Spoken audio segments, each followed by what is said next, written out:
کے نور سے نفر فرمائے ہمارے دلوں کو نعرہ تکبیر جذبے سے استقبال کرنے کا نعرہ تکبیر نعرہ رسالت علماء اہل سنت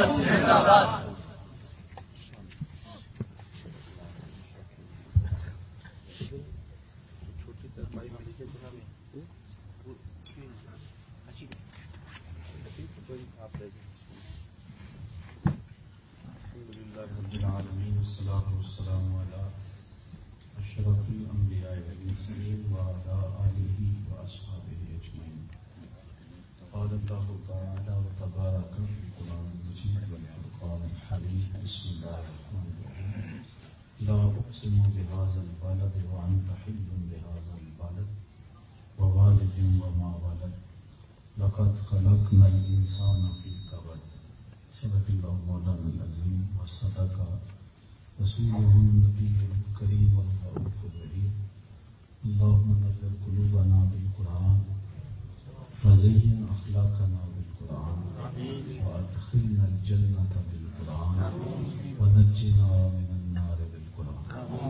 قال الله تعالى وتبارك في القرآن المجيد والفرقان الحميد في شأن حبيبه مخبرا وآمرا إن الله وملائكته يصلون على النبي يا أيها الذين آمنوا صلوا عليه وسلموا تسليما.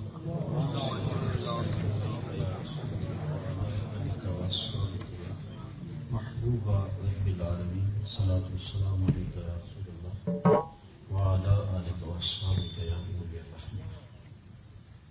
تمام حمد و ثنا تعریف و توصیف اللہ جل مجدہ کریم کی ذات بابرکات کے لیے جو خالق کائنات بھی ہے اور مالک شاشبات بھی. اللہ جل وعلا کی حمد و ثنا کے بعد رسول رحمت شفیع معظم نبی محتشم اللہ کے پیارے امت کے سہارے رب کے محبوب دانائے غیور مالک رقاب امم فخر عرب و عجم والی کون و مکان سیاہ لا مکان سید انس و جان سرور لالا رخاں نیر تاباں سر نشین محرشاں ماہی خوباں شہنشاہ حسینہ حکیمہ دوراں سرکار زہرہ جمالی جلوہ صبح ازل نور ذات علم ازل باعث تکوین عالم فخر عالم و بنی عالم نیر بطحا رازدار ما اوہا شاہد ما طوا صاحب علم نشرہ معصوم آمنہ احمد مجتبی حضرت محمد صلی اللہ علیہ وسلم اپنی عقیدتوں ارادتوں اور محبتوں کا خیال پیش کرنے کے بعد واجب الاحترام معزز محتشم مکرم علماء کرام مہمانان محتشم صدر مجلس اعضاء اور حضرات سامعین السلام علیکم ورحمۃ اللہ وبرکاتہ. وعلیکم السلام ورحمۃ اللہ وبرکاتہ. کتاب رحمت قرآن مجید سے سورۃ البلد پر کچھ ضروری باتیں آپ کے سامنے کرنا چاہ رہا ہوں. مجھے امید ہے کہ آپ پوری توجہ سے یہ گفتگو سماعت کریں گے.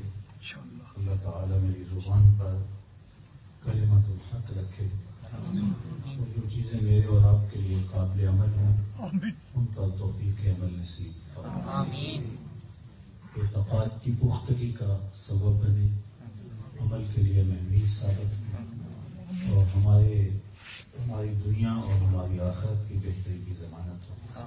اور خاص طور پہ میزبان کو اس مجلس نور کی برکتیں ان کی نسلوں تک نصیب.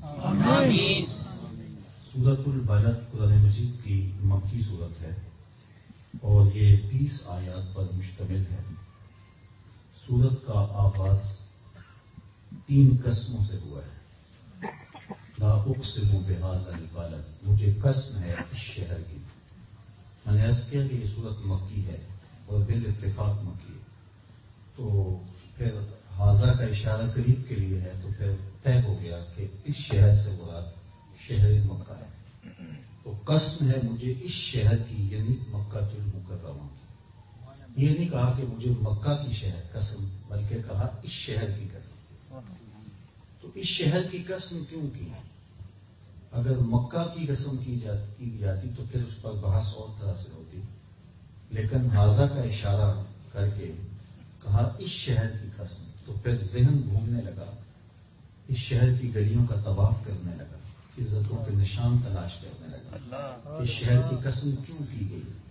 یہاں اللہ کا گھر کعبہ ہے، مقام ابراہیم ہے، چاہے زمزم ہے، صفا و مروہ ہے، مزدلفہ ہے، منا ہے، عرفات ہے، قدم قدم پہ رحمتوں کی برکھا ہے، ہر کونا ہر گوشہ نور سے معمور ہے، کعبۃ اللہ کی ہر دیوار رحمتوں کا مورد ہے، رکن یمانی ہو، رکن شامی ہو، رکن اسود ہو، رکن عراقی ہو، مستجاب ہو، مستجار ہو، باب کعبہ ہو، سقف بیت اللہ ہو، میزاب رحمت ہو، مطاف ہو، حتیم ہو، جس گوشے میں بھی جائیں آپ کو برکتیں پھیلی ہوئی دکھائی دیں گی۔ ذہن تلاش کرنے لگ جاتا ہے کہ شہر کی قسم اس لیے کی ہوئی، یہاں مقام ابراہیم ہے، یہاں چاہے زمزم ہے، اور یہ عزتوں کے نشان ہیں، یہ وقار کی علامتیں ہیں، یہ نسبتوں کے امین ہیں، تو اس لیے قسم کی ہوگی، اس لیے قسم کی ہوگی، اس لیے قسم کی ہوگی۔ لیکن اللہ تعالیٰ نے ارشاد فرمایا وَأَنْتَ حِلٌّ بِهَٰذَا الْبَلَدِ، قسم مجھے اس شہر کی اس لیے کہ محبوب اس شہر کی گلیوں نے تیرے قدم چومے، انت مقیم فی هذا البلد، امام قرطبی نے یہ معنی کیا کہ محبوب تیری اقامت اس شہر میں، اس لیے مجھے شہر کی قسم، اس شہر کی ہواؤں نے تیرے الفاظ کی خوشبو سونگی ہے، تیرے چہرے کا نور پھیلا ہے شہر میں، اس لیے مجھے شہر کی قسم کہ محبوب یہاں تمہاری رہائش ہے۔ اللہ اکبر۔ تو شہر کی قسم محبوب کی وجہ سے کی جا رہی ہے، کیونکہ جو چیز محبوب سے منسوب ہوتی ہے وہ بھی محبوب ہوتی ہے۔ کل منسوب الی محبوب محبوب، ہر شے جو محبوب سے منسوب ہوتی ہے وہ بھی محبوب ہوتی ہے، وہ بھی پیاری لگتی ہے۔ بلکہ عاشقوں کا انداز تو دیکھیے، رومی نے لکھا کہ پائے سگ بوسیدہ مجنوں، خلق گفتہ این چے سود، گفت این سگ گاہے گاہے کوئے لیلا رفتہ ہو۔ کسی نے مجنوں کو دیکھا کتے کے پاؤں چوم رہے، کہا انسان ہو کے کتے کے پاؤں چوم رہے، اس نے کہا تم نہیں جانتے یہ کتا کبھی کبھی لیلا کی گلی سے گزرتا، تو جو کوچہ حبیب سے گزر جائے تو وہ بھی قابل تعظیم ہو جائے، پھر کوچہ حبیب کا اپنا عالم کیا ہو۔ کہا محبوب مجھے اس شہر کی قسم، اس لیے اس شہر میں تم رہتے ہو، تو اس شہر کی قسم محبوب کی وجہ سے کی۔ شیخ عبد الحق محدث دہلوی علیہ رحمہ نے بڑی خوبصورت بات اسی آیت کریمہ کے تحت لکھی، علماء کے مابین اختلاف ہے کہ مکہ المکرمہ افضل ہے یا مدینہ النبی افضل ہے، یہ ایک علمی اختلاف ہے۔ جو مکہ المکرمہ کو افضل مانتے ہیں وہ مدینہ الرسول کی عظمتوں کے منکر نہیں ہیں، اور اگر کوئی مدینہ الرسول کو افضل مانتا ہے تو وہ مکہ شریف کی عظمتوں کا انکار نہیں کرتا۔ علمی اختلاف ہے ان دونوں میں سے افضل کون سا ہے، تو بعض نے کہا مکہ شریف افضل، بعض نے کہا مدینہ تو رسول افضل۔ تو شیخ نے ایک تیسری بات اس آیت کی روشنی میں کہی، بعض نے کہا مکہ شریف افضل، بعض نے کہا مدینہ النبی افضل۔ شیخ کہنے لگے وَأَنْتَ حِلٌّ بِهَٰذَا الْبَلَدِ سے روشنی لے کے کہ جب حضور مکے میں تھے تو مکہ افضل تھا، جب مدینے آ گئے تو مدینہ افضل۔ جدھر جدھر سے وہ گزرتے گئے مجد و شرف بھی پیچھے پیچھے، چند لمحوں کے لیے ٹھہرے تھے تم جس پیڑ کے نیچے، چند لمحوں کے لیے ٹھہرے تھے تم جس پیڑ کے نیچے، سنا ہے آج تک اس پیڑ کا سایہ مہکتا ہے۔ مشہور وادی نے حد کر دی، تو جدھر جدھر سے وہ گزرتے گئے مجد و شرف بھی پیچھے پیچھے رہا۔ تو اس شہر کی تکریم یہ ہے، اس کی عزت یہ ہے کہ رب رب ہو کے قسم کر رہا ہے، اور پھر قسم کیوں کی جا رہی ہے اس کی وجہ خود بیان فرمائی کہ محبوب یہاں تیرے ڈیرے ہیں نا، یہاں تیرا گھر ہے، یہاں تیری رہائش ہے، تیرے الفاظ کی خوشبو پھیلی ہے شہر میں، اس لیے مجھے شہر کی قسم۔ تو شیخ نے کہا جب حضور مکے میں تھے تو مکہ افضل تھا، جب مدینے چلے گئے تو مدینہ افضل ہے، تو پھر شرف مکان کا نہ ہوا، شرف مکین کا ہوا۔ شیخ شہاب الدین سہروردی علیہ رحمہ سے کسی نے پوچھا کہ حضرت ایک سوال پوچھنا چاہتا ہوں، بھلا زمانہ تھا جب مرید پیروں سے سوال پوچھ لیا کرتے تھے، کیونکہ پیر جاہل نہیں ہوا کرتے تھے، عالم ہوا کرتے تھے، تو یہ بعد میں مردود طریقت ہونے لگے گا کسی نے زبان کھولے۔ تو مرید نے پوچھا حضرت ایک سوال پوچھنا چاہتا ہوں، پوچھیے۔ کہا کہ اس کائنات میں سب سے افضل جگہ کون سی ہے؟ تو شیخ نے برجستہ جواب دیا، وہی جہاں حضور جلوہ کے راز ہے۔ تو شیخ کی بارگاہ میں مرید نے دوسرا سوال کیا، پھر ہم جنت کی آرزو کیوں کرتے ہیں؟ تو سنو شیخ نے کیا جواب دیا۔ فرمانے لگے بیٹے جب حضور یہاں ہیں تو یہ جگہ افضل ہے، جب جنت میں ہوں گے تو جنت مکے میں ہیں تو مکہ افضل، مدینے میں ہیں تو مدینہ افضل، جنت میں ہیں تو ایک بار وہ جدھر سے گزرے ہیں نصیب، بار بار ادھر سے بہار گزری۔ تو جدھر سے گزرتے جائیں گے مجد و شرف بھی ادھر رہے گا، کیونکہ شرف مکان کا ہوتا ہے، شرف مکین کا نہیں ہوتا۔ شرف مکین کا ہوتا ہے، مکان کا نہیں ہوتا۔ آپ علماء سے بات سنا ہے کہ پہلی صف میں نماز پڑھنے کا جو شرف ہے، اگر لوگوں کو پتہ چل جائے کہ وہ کیا ہے تو پہلی صف میں کھڑا ہونے کے لیے کوڑا ڈالا جائے، جب وہ جدل کا ماحول پیدا ہو جائے، الجھاؤ بن جائے کہ میں نے پہلی صف میں کھڑا ہوں، اگر پتہ چل جائے کہ صف اول کا شرف کیا ہے۔ اب صف اول کون سی ہے؟ یہ جو محراب کے ساتھ والی صف ہے یہ صف اول ہے، لیکن اگر امام مصلی اٹھا کے برآمدے میں لے آئے تو بتاؤ محراب کے ساتھ والی صف کو صف اول کا شرف رہے گا؟ شرف برآمدے میں آ جائے گا، اور امام وہاں سے بھی مصلی اٹھائے تو صحن میں لے آئے تو شرف صحن میں چلا گیا۔ 14 صدیاں گزرنے کے بعد میرے جیسا امام مصلی بدل لے تو شرف بدل جائے، اور نبیوں کا امام مکے میں ہو تو شرف مکے کو، مدینے میں ہو تو شرف مدینے کو، جنت میں ہو تو شرف جنت کو، جدھر جدھر سے گزرتے جائیں گے شرف ادھر ادھر رہے گا۔ کیونکہ یہاں ایک اور بات بھی اور وہ یہ کہ جہاں سے گزر گئے اس جگہ کا شرف بھی ختم نہیں ہوا۔ یہاں ظہوری صاحب یاد آئے، لہجہ تو سادہ ہے لیکن بڑا دل نشین، مکے کی فضاؤں میں، طیبہ کی ہواؤں میں ہم نے تو جدھر دیکھا سرکار نظر آئے۔ وہ شرف رہا، جدھر جدھر سے گزرے شرف ساتھ ساتھ رہا۔ تو کہا قسم ہے محبوب اس شہر کی، یعنی شہر مکہ کی۔ مکہ کی قسم کیوں کی گئی؟ کیا سبب ہے؟ وہاں ثواب زیادہ ہے، حتیم ہے، مطاف ہے، مزدلفہ ہے، منا ہے، عرفات ہے، رکن یمانی ہے، رکن شامی ہے، رکن اسود ہے، رکن عراقی ہے، باب کعبہ ہے، سقف بیت اللہ ہے، مطاف ہے۔ کیا وجہ ہے کہ اس شہر کو کیوں عظمت کا وہ مقام دیا گیا؟ قسم رب کر رہا ہے، رب ہو کے تو آگے فرما دیا وانت حل بہذا البلد، اس لیے کہ محبوب تیری رہائش اس شہر میں۔ اور بھی اس کے معنی لیکن آگے چلتے ہیں۔ ووالد وما ولد، اور قسم ہے باپ کی اور قسم ہے اولاد کی۔ اس پر علماء نے بڑے قول کیے، لیکن اعلی حضرت نے جو ترجمہ کیا وہ اس قول کے مطابق کیا کہ باپ سے مراد حضرت ابراہیم ہے اور اولاد سے مراد ان کی اولاد یعنی حضور علیہ السلام ہے۔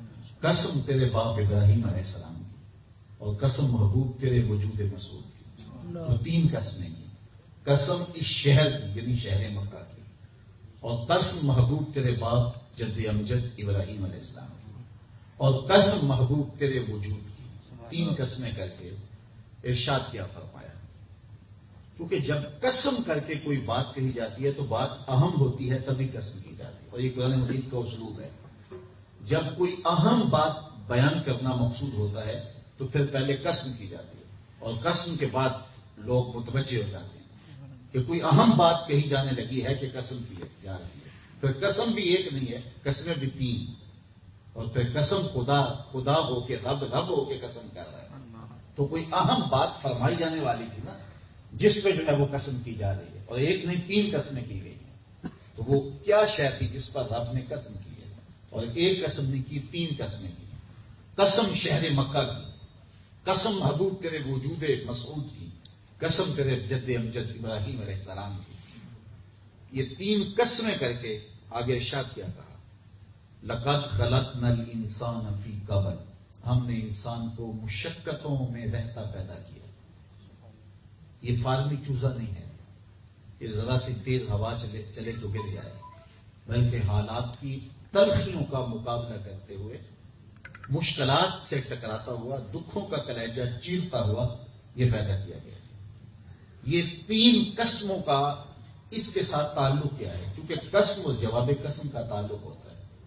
انسان کو مشقتوں میں رہتا پیدا کیا گیا ہے، تو اس لیے پہلے 3 قسمیں کی، مکہ کی قسم، محبوب کے وجود کی قسم، حضرت ابراہیم کی قسم، اور مشکلوں کا تعلق ان تینوں چیزوں کے ساتھ ہے۔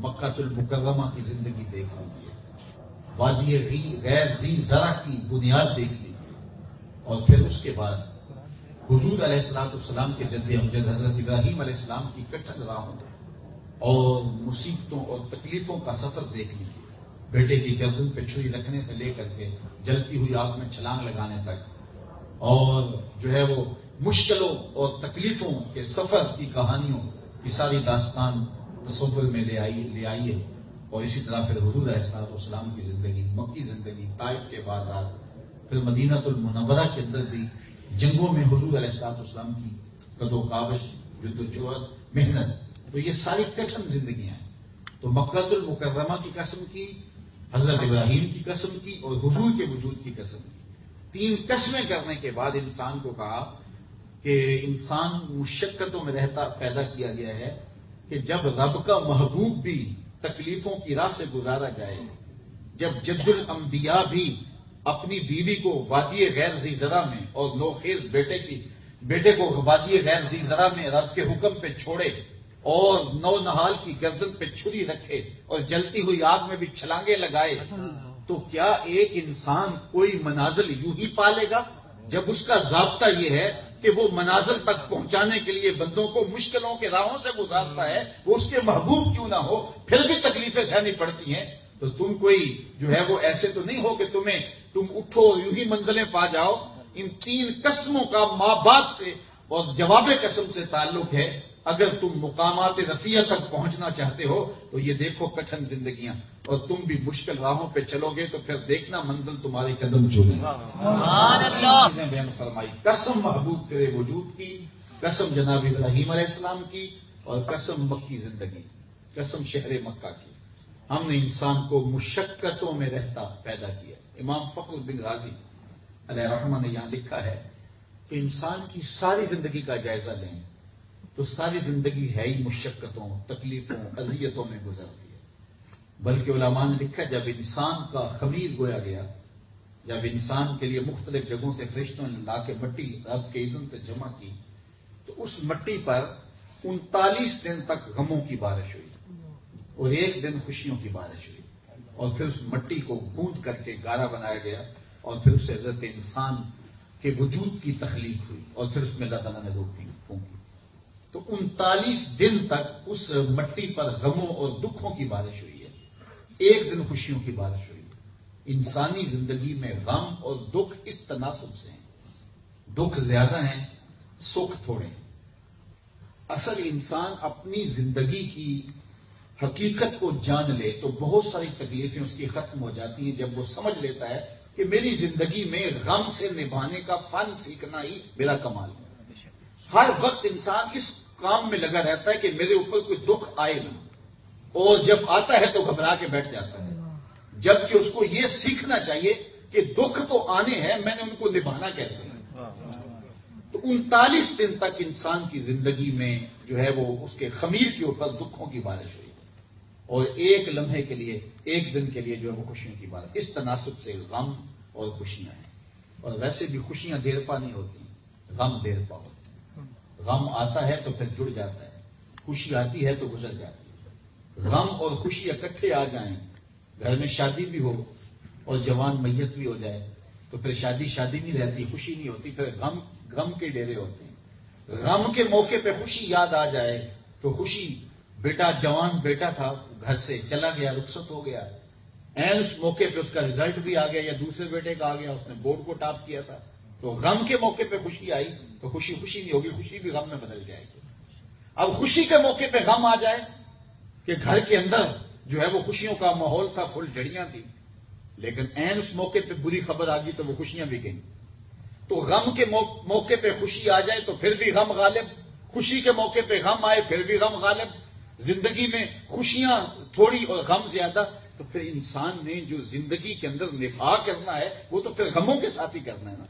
اس لیے میاں صاحب بولے کہ غم دکھ ہمیشہ تے سکھ کدائیں، دکھ ہمیشہ تے سکھ کدائیں، دکھاں تو سکھ والے، دکھ قبول محمد بخشا راضی رہن پیارے۔ وہ کہتے کہ زندگی کے اندر ہمیشہ سکھ نہیں ہے، ہمیشہ دکھ ہیں، تو انسانوں کو دکھوں سے وقت گزارنے کا فن سیکھنا چاہیے۔ وہ غربت کی صورت میں ہو، وہ بیماری کی صورت میں ہو، وہ خاندانی پریشانیوں کی صورت میں ہو، یہ انسان جب طے کر لے کہ میری زندگی میں یہ سب کچھ آنا ہی آنا ہے، تو پھر اس کے بہت سارے دکھ ہلکے ہو جاتے ہیں. لیکن جب وہ اس کے لیے آمادہ ہی نہیں ہوتا، اپنے آپ کو آمادہ ہی نہیں کرتا، تو پھر جب دکھ آتا ہے تو وہ پریشان ہو جاتا ہے، یہ کیوں آیا؟ جبکہ وہ آنا ہے تو اس کو یہ ذہن بنا لینا چاہیے. اور اللہ تعالیٰ نے اس حقیقت واقعیہ کو جو انسان کی زندگی کا پریکٹیکل ہے اس کو بیان کیا اور 3 قسمیں کر کے کیا.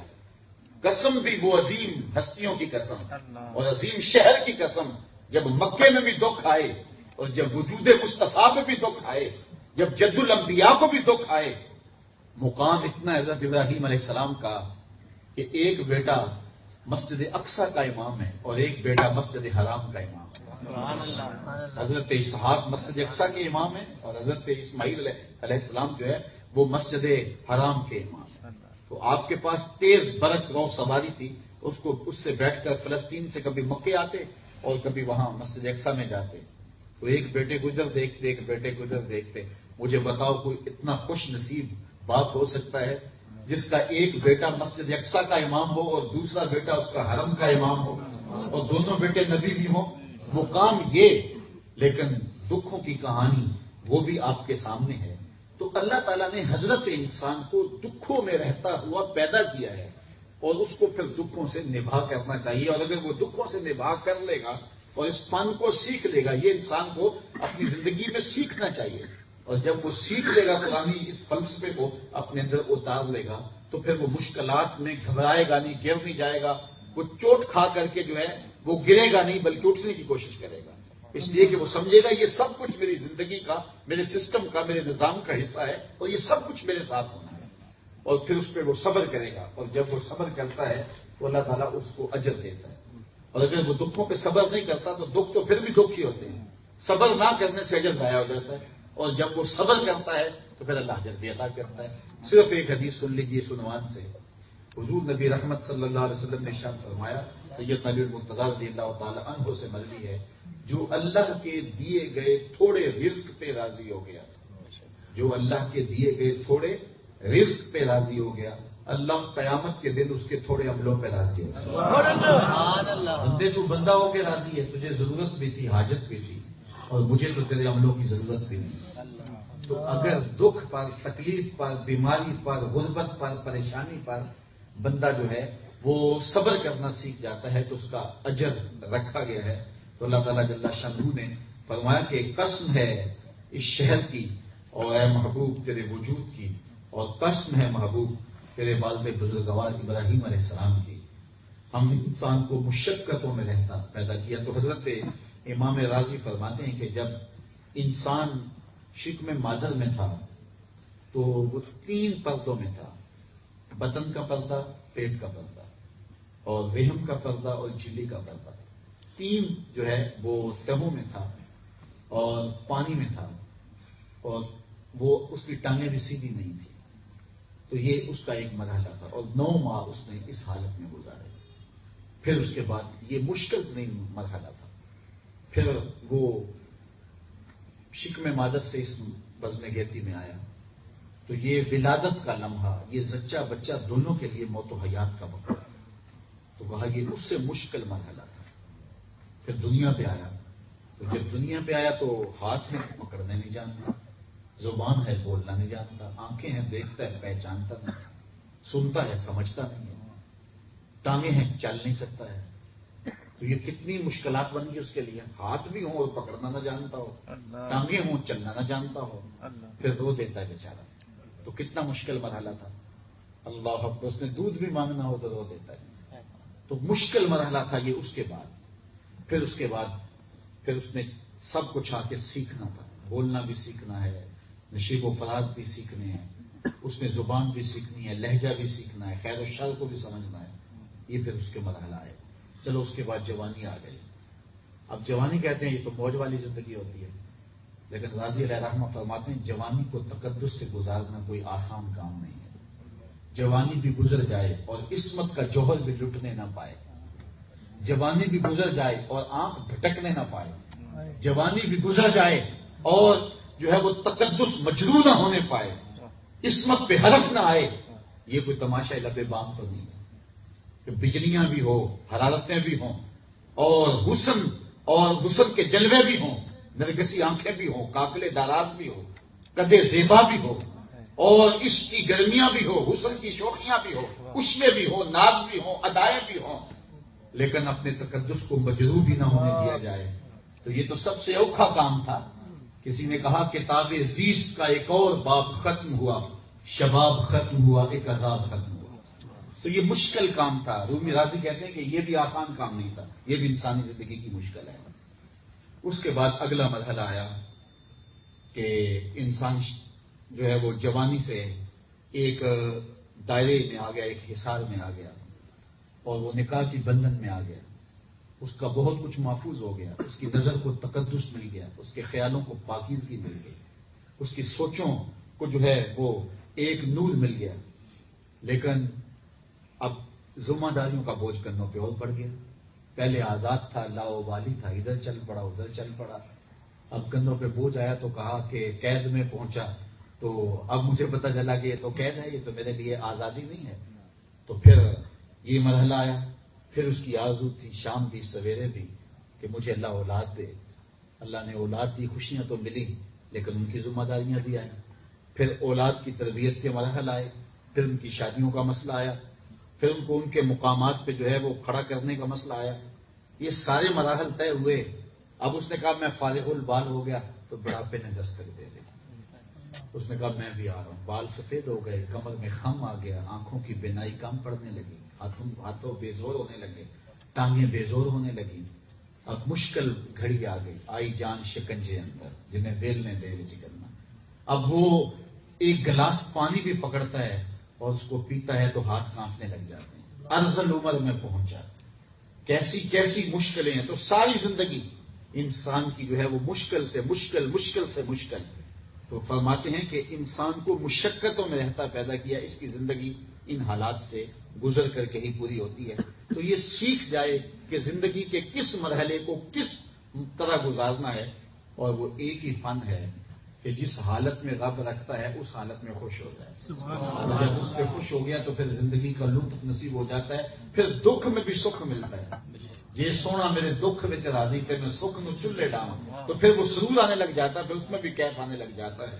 لقد خلقنا الانسان فی کبد، ہم نے انسان کو مشقتوں میں رہتا پیدا کیا، حالات کی تلخیوں کا مقابلہ کرتے پیدا کیا، حالات کے جور و ستم سہتے ہوئے پیدا کیا، کبھی دھوپ کبھی چھاؤں، گاہے خندہ گاہے گریاں۔ کیا زندگی ہے، کیا زندگی کیا میں نے اس خاک داں سے کنارہ۔ اقبال کا لہجہ دیکھیے تو، کیا میں نے اس خاک داں سے کنارہ، جہاں رزق کا نام ہے آب و دانا، پلٹنا جھپٹنا جھپٹ کر پلٹنا، لہو گرم رکھنے کا ہے ایک بہانہ، پرندوں کی دنیا کا درویش ہوں میں کہ شاہی بناتا نہیں آشیانہ۔ وہ کہتے ہیں زندگی گزارنے کا فن سیکھنا ہے تو شاہین سے سیکھ لو، اور زندگی پھر سوکھی گزرے گی۔ تو ہے یاد مجھے نقطۂ سلمہ خوش آہنگ، دنیا نہیں مردان جفاکش کے لیے تنگ، چیتے کا جگر چاہیے شاہی کا تجسس، جی سکتے نہیں بے روشنی دانش افرنگ۔ تو اگر آپ چاہیں کہ زندگی کا فن سیکھنا ہے تو پھر اپنے آپ کو سخت جان بنانا پڑے گا، اور اس پر رب نے 3 قسمیں کی ہیں کہ کائنات کی سب سے محبوب ترین ہستی، وہ دیکھیے کس قدر مشکلات اور تکالیف سے ان کو گزارا جاتا ہے۔ یاری تیری سونا پر ازمیشاں تیریاں آگ، سونا پرکھیا جاؤندا ہے نال اگاں دے لگ۔ اور ابھی موسم جو ہے وہ گزر رہا ہے محرم الحرام کا۔ آپ دیکھتے ہیں کہ نبی کے کندھوں پہ کھیلنے والے کربلا کی ریت پہ تڑپ رہے تھے اور بدن سے خون بہ رہا تھا۔ تو جتنی مشکلات ہوں گی اس قدر ہی امتحان ہوں گے۔ یہ انسانی زندگی کا فلسفہ سمجھنے سے زندگی جو ہے وہ آسان ہو جاتی ہے۔ اَيَحْسَبُ أَن لَّن يَقْدِرَ عَلَيْهِ أَحَدٌ، اللہ اکبر۔ انسان آدمی یہ سمجھتا ہے کہ ہرگز اس پر کوئی قدرت نہیں پائے گا۔ ایک وقت انسان پہ آتا ہے جب جوانی ہوتی ہے، سینے میں زور ہوتا ہے، جب پنجوں میں طاقت ہوتی ہے، ہاتھیوں کو نچا سکتا ہے، شیروں کو بٹھا سکتا ہے، طاقت ہوتی ہے، اس کا سکہ چل رہا ہوتا ہے، تو اس وقت ایک جو ہے وہ خیال آتا ہے کہ میں تو میں ہوں، میرے جیسا زمانے میں کوئی نہیں۔ یہ ایک بدبخت تھا جس کے بارے میں یہ آیت اتری، وہ چمڑے کے اوپر پاؤں رکھ کے کھڑا ہو جاتا اور 10 آدمیوں کہتا کہ میرے نیچے سے چمڑا کھینچو، تو جب وہ چاروں طرف سے چمڑا کھینچتے تو کھینچ نہ پاتے، اور وہ اتنے زور سے کھینچتے کہ وہ چمڑا ٹوٹ جاتا، لیکن جو اس کے پاؤں تلے چمڑا جمع ہوا ہوتا وہ پاؤں تلے رہ جاتا اور باقی وہ توڑ لیتے، اس قدر وہ طاقتور تھا۔ تو عمومی طور پہ جو ہے وہ خصوصی طور پہ شان تو نزول اس کے لیے ہے، لیکن عمومی طور پہ ایک انسانی فکر اور انسانی فلسفہ سمجھایا جا رہا ہے کہ جب زور آتا ہے تو پھر کوئی ہوتا ہے کہ جو اس زور کو کسی بامقصد کام میں لگاتا ہے، بہت تکبر کی رو میں بہ جاتے ہیں۔ اَيَحْسَبُ أَن لَّن يَقْدِرَ عَلَيْهِ أَحَدٌ، یہ گمان کرتا ہے میرے اوپر کوئی قابو نہیں پائے گا، بس میں ہوں، میرے پاس زور ہے، میرے پاس اقتدار ہے، میرے پاس طاقت ہے، میرے پاس توانائی ہے، میرے پاس دولت ہے، میرے پاس جوانی ہے، میری آنکھوں میں چمک ہے، میرے پنجوں میں زور ہے، میری چھاتی میں طاقت ہے۔ تو ایک زمانہ ایسا آتا ہے تو وہ گمان کرتا ہے۔ پھر دولت کی کثرت آ گئی، یہ بھی بہت بڑا امتحان ہے۔ عبداللہ ابن مبارک کہتے ہیں ہمیں غربت دے کے بھی آزمایا گیا، ہمیں دولت دے کے بھی آزمایا گیا۔ غربت کی آزمائش میں تو ہم پورے نکلے، لیکن دولت کی آزمائش میں پورے نہ نکل پائے۔ دولت کی آزمائش غربت کی آزمائش سے بڑی آزمائش ہے۔ تو جب دولت آئی، یقول اہلکت مالا لبدا، تو پھر نمائش کا جذبہ ساتھ ہی آتا ہے، تو کہتا ہے میں اتنا مال خرچ کر دیا۔ یہ عمومی طور پہ جو امراء ہیں ان کے نفسیات کو بیان کیا گیا ہے کہ جب دولت آتی ہے تو پھر وہ اپنی دولت کے اظہار کے لیے کئی راستے ڈھونڈتے ہیں اور لوگوں کو بہانے بتاتے ہیں کہ ہم نے اپنی دولت کی نمائش جو ہے دیکھو کی ہے۔ شادی بیاہ کے ان کے انداز ایسے ہوتے ہیں، ان کا طرز زندگی ایسا ہوتا ہے، ان کا انداز معاشرت ایسا ہوتا ہے، اور پھر وہ فخر سے ان فضول خرچیوں کو جو انہوں نے کی ہوتی ہیں اور اللہ کی ناراضگی کا سبب ہوتی ہیں اس کو معاشرے میں بیان کرتے ہیں۔ یہ میری گاڑی دیکھو کتنے کی آئی ہے، یہ میرے عالی نسب محل دیکھو، یہ میری کوٹھی کا گیٹ دیکھو، یہ میرا طرز حیات دیکھو۔ وہ بہانے بات کرتے ہیں۔ یقولو، قرآن نے ایک لفظ کے اندر انسانی کمزوریوں کا فلسفہ بیان بھی۔ یقولو اہلکت، وہ کہتا ہے میں نے ہلاک کیا، مالا لبدا، اتنا مال، ڈھیروں مال۔ اللہ اکبر، ساتھی تازیانہ ورثہ۔ اَيَحْسَبُ أَن لَّمْ يَرَهُ أَحَدٌ، وہ گمان کرتا ہے کہ کوئی اسے نہیں دیکھ رہا۔ وہ گمان کرتا ہے، اس کی سوچ ہے کہ وہ جو مرضی کرے، اس پر کوئی تعاقب کی نظر سے نہیں دیکھ رہا، کوئی اس کا حساب کرنے والا نہیں۔ اللہ تعالیٰ فرماتا ہے أَلَمْ نَجْعَل لَّهُ عَيْنَيْنِ وَلِسَانًا وَشَفَتَيْنِ وَهَدَيْنَاهُ النَّجْدَيْنِ، ہم نے اس کو دو آنکھیں نہیں دی، اس کو ایک زبان اور دو ہونٹ نہیں دیے، یہ ہم نے اس کو عطا کیے۔ مطلب کیا کہ وہ اپنے مال کو جب خرچ کرتا ہے ایسے کاموں میں جس سے اس کی نمائش ہوتی ہے اور وہ خوش ہوتا ہے اور اپنے نفس کو تسکین دے رہا ہوتا ہے، اللہ فرماتا ہم نے اس کو دو آنکھیں دی تھی، کاش وہ دیکھتا۔ وہ لوگ بھی دنیا پہ رہتے ہیں جو نان شبینہ کو ترستے ہیں، اسے غریب کی اور یتیم بچیاں نظر نہ آئیں کہ جو بوڑھی ہو رہی ہیں اپنی ماں کی دہلیز کے اوپر اور ان کا ہاتھ پیلے کرنے والا کوئی نہیں۔ اس کو دیکھنا چاہیے تھا، اس کی ذمہ داری بنتی تھی۔ ہم نے اس کو ایک نہیں دو آنکھیں دی ہیں۔ اللہ اکبر، الم نجعل لہ عینین، ہم نے اس کو دو آنکھیں دی ہیں، ولسانا وشفتین، اور ایک زبان دی ہے۔ اچھا، یہاں علماء نے لکھا ہے کہ اگر کوئی شخص اس قابل نہیں ہے کہ وہ کسی کی خود مدد کر سکے، اللہ نے اسے مالی آسودگی نہیں دی ہے، تو وہ خود تو نہیں دیکھ کے کسی کی مدد کر سکتا، لیکن اللہ نے اس کو زبان تو دی ہے۔ اس کے کسی ایسے شخص سے تعلق ہوں جو صاحب ثروت ہو، اہل خیر سے ہو، تو اس کو توجہ تو دلا سکتا ہے کہ فلاں غریب کے گھر کا چولہا نہیں جلتا ہے، اور تیرا تھوڑا سا جو ہے وہ دست تعاون بڑھا دینا اس کے دکھوں کا مداوع ہو سکتا ہے۔ اور جو اتنا بھی نہیں کہتا، کسی اہل خیر کو توجہ بھی نہیں دلاتا، تو پھر اس کی زبان کس کام کی؟ تو کہا اس کو ہم نے زبان دی۔ یہاں علماء نے ایک اور بات لکھی، مفسرین فرماتے ہیں آنکھیں دو ہیں، ہونٹ دو ہیں، کان دو ہیں، ہاتھ دو ہیں، پاؤں دو ہیں، لیکن رب نے بندے کو زبان ایک ہی دی ہے۔ وہ اس لیے کہ بندے کی زبانیں دو نہیں ہونی چاہیے، زبان ایک ہی ہونی چاہیے۔ اور کسی نے لکھا کہ زبان بھی ایک ہے، دل بھی ایک ہے، دونوں کو ایک اس لیے رکھا گیا کہ زبان اور دل ایک ہی ہونے چاہیے۔ دل کچھ اور ہو اور زبان کچھ اور ہو، یہ نہیں ہونا چاہیے۔ لوکی مینو منہ آتے خول چڑھا کے ملتے نے، ویکھن نو کنے چنگے پیڑے کنے دل دے نے۔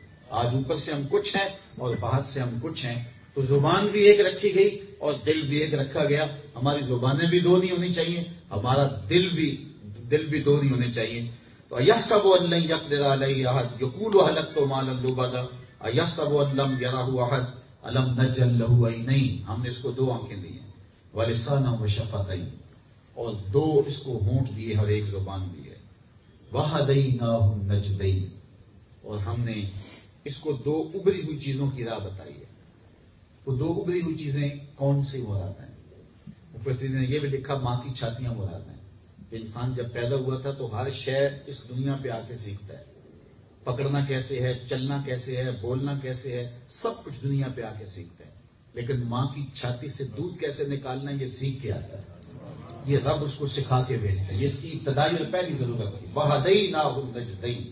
اور دوسرا معنی یہاں خیر اور شر کی گھاٹیاں. اچھائی کیا ہے، برائی کیا ہے، یہ انسان کی فطرت میں رکھا گیا ہے. اگر کوئی شخص کسی یونیورسٹی، کالج، دارالعلوم میں نہ بھی پڑھے، اس کو پھر بھی پتا ہے دیوار رکھتے ہوئے ہمسائے کی 2 انچ دبا لینا اچھی بات نہیں ہے. اس کو نہ بھی کسی ملک کا قانون ازبر ہو، یہ اس کے اندر سے آواز آتی ہے. یہ فطری طور پہ ہدایت ہے جو حضرت انسان کو اللہ تعالیٰ نے بتائی.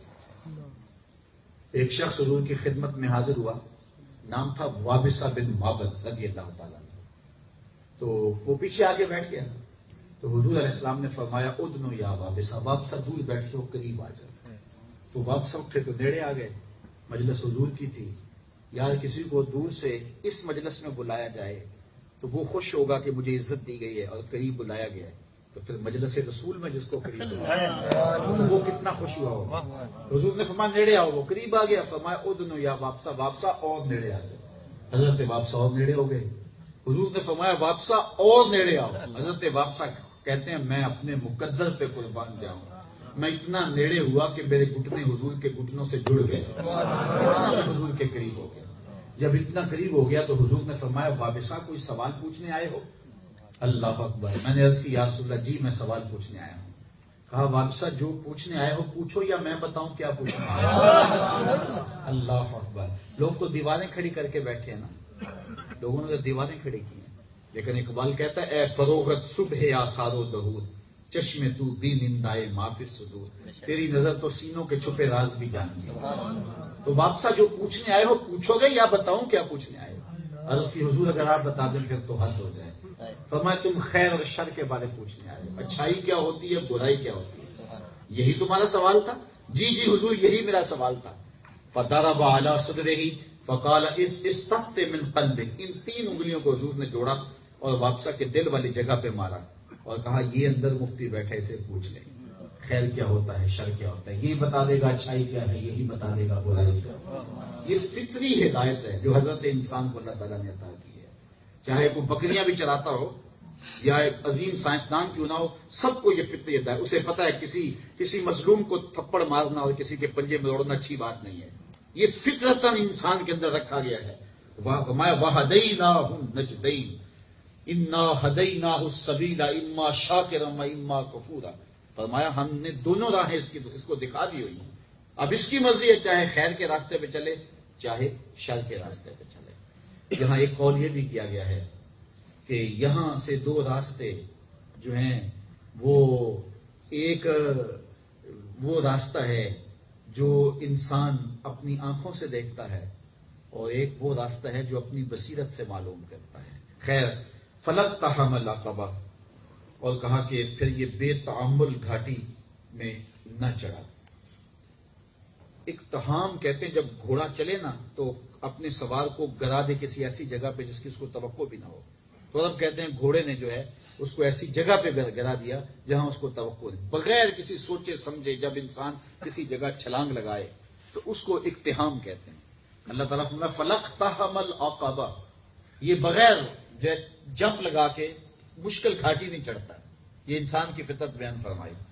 پھر فرمایا وما ادراک ما العقبہ، جانتے ہو وہ مشکل گھاٹی کیا ہے؟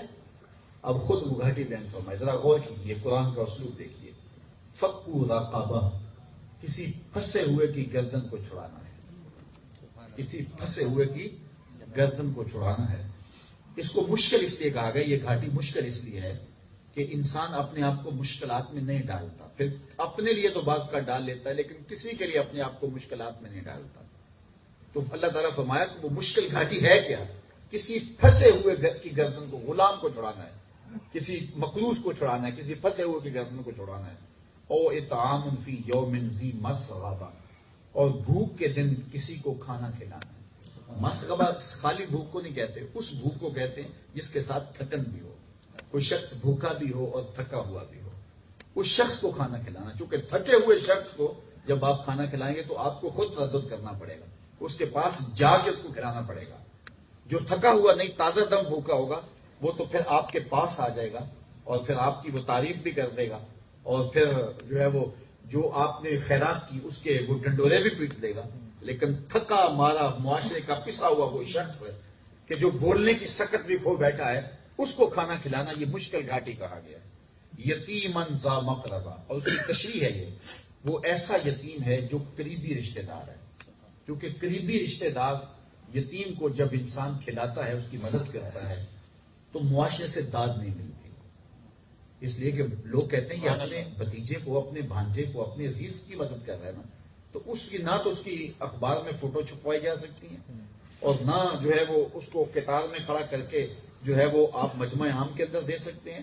اس کو ظاہر مخفی دینا پڑے گا، تو وہ نفس کے اوپر شاق ہوتا ہے. تو کہا یتیمن ذا مقربہ او مسکینن ذا متربہ، یا ایسا مسکین جو خاک نشین ہو، کہ اس کی مسکنت نے اس کو مٹی سے ملا دیا، اور وہی حال کے جو ہے وہ اس کے اندر ساری سکتیں دم توڑ گئی ہیں. تو اس پر نفس پہ چوٹ پڑتی ہے. بلکہ ایک روایت میں آتا ہے کہ بہترین صدقہ وہ ہے جو تم ناراض رشتہ دار کو دو. جو رشتہ دار تم سے ناراض ہو، تم سے روٹھا ہوا ہو اور تمہاری مخالفت بھی کرتا ہو، تو نفس تو یہ کہتا ہے اس کو اور دباؤ. لیکن وہ شریک کہہ لے، ہمارے وہاں پنجاب میں شریک کہتے ہیں، تو یہاں پتہ نہیں کوئی اور وہاں کوئی اصطلاحی لفظ ہوگا. تو وہ رشتہ دار جس کو ہم شریک کہتے ہیں، اور کہتے ہیں کہ وہ تو اور دب جائے، لیکن وہ بیچارہ گیا پھنس مشکل میں.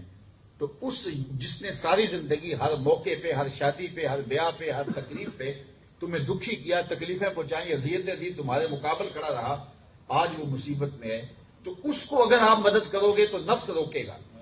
تو سب سے بہتر صدقہ وہ ہے جو ناراض رشتہ دار کو کیا جائے. اس لیے اس میں نفس شامل نہیں ہوگا، جس میں نفس شامل نہیں ہوگا وہاں رب کی رضا شامل ہوگی. تو یہ یتیم اور مسکین لوگوں کو جو ایسا نہ کر سکیں تو ان کی مدد کرنا مشکل ہوتا ہے، نفس پہ شاق ہوتا ہے. اللہ فرماتا ہے یہ مشکل گھاٹی ہے، اور عمومی طور پہ لوگ نہیں چڑھتے، لیکن جو لوگ ان مشکل گھاٹیوں کو عبور کرتے ہیں پھر اللہ تعالیٰ ان کو فراز عرش کی بلندیاں میں نصیب فرماتا ہے. ثم كان من الذين آمنوا وتواصوا بالصبر وتواصوا بالمرحمہ. ساتھ یہ بھی ارشاد فرمایا پھر ہو ان سے جو ایمان لائے. غربا، مساکین، یتاما کی مدد. آج مغرب میں جائیں تو وہ کتوں اور بلیوں کے حقوق کا بھی خیال رکھتے ہیں، اور ہم بہت خوش بھی ہوتے ہیں، لیکن ان کے پاس ایمان نہیں ہے. تو یہ جو اعمال صالحہ کیے جاتے ہیں ایمان کی شرط کے ساتھ، وہ اللہ تعالیٰ کی رضا کا سبب ہو. وہ جو اعمال کرتے ہیں، غریب کو، مسکین کو، لاچار کی مدد کر دیتے ہیں، دنیا کے بہت سارے معاشرے ہیں، اس سے ان کو دنیا میں تو فوائد ملتے ہیں، ان کو باطن کا کچھ سکون بھی مل جاتا ہے، کیونکہ دکھی کی مدد کرنے سے باطن کو قرار ملتا ہے اور روح کو تسکین